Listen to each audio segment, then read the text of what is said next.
Mark McColl, an engineer and chair user, overlooks the skyline of a city on a sunny day. My name is Mark McColl, and I have a spinal cord injury. I'm a retired engineer, and I've always liked to use technology to help make things more accessible for me, to allow me to participate in things that would be either impossible or so difficult that it would remove the enjoyment. There's a balance to be struck, and this is always a challenge. You need to stay fit. You need to exercise. So you do not want to become dependent on technology, but at the same time, you want to utilize technology judiciously to allow you to do things that you could not do otherwise. A couple of the devices that I've found over the years that helped me a lot with mobility are the Firefly and the SmartDrive.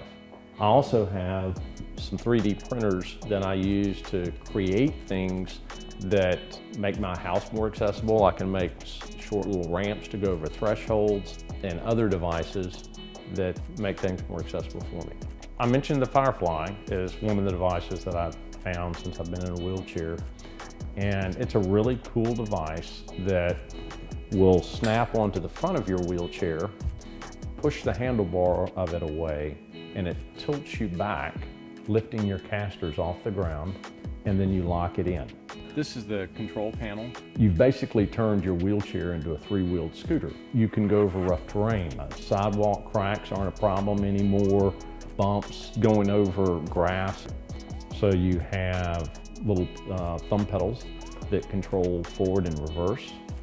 You have hand brakes, and you can fly.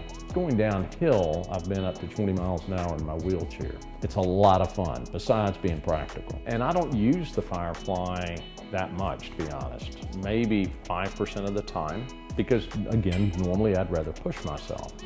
But I've even been on bike rides with my family using the Firefly, and I was certainly able to keep up. I actually had to slow down so they could keep up with me. So it opens up opportunities that otherwise wouldn't exist. So another device that I mentioned that I have found along the way is the SmartDrive. And the SmartDrive is a really cool device in that it's small. It has drive motor, lithium-ion battery. All of the controls are in one self-contained device that has a handle, and this device actually hooks to an attachment that goes on the axle of your wheelchair. And then you have a bracelet that goes on your wrist that communicates to the SmartDrive via Bluetooth and allows you to control the SmartDrive. The best source of information on what's available from a technology standpoint for people with disabilities is someone else with a disability. And if you can find an engineer with a disability, so much the better. A logo for NCHPAD, National Center on Health, Physical Activity and Disability. A logo for Lakeshore.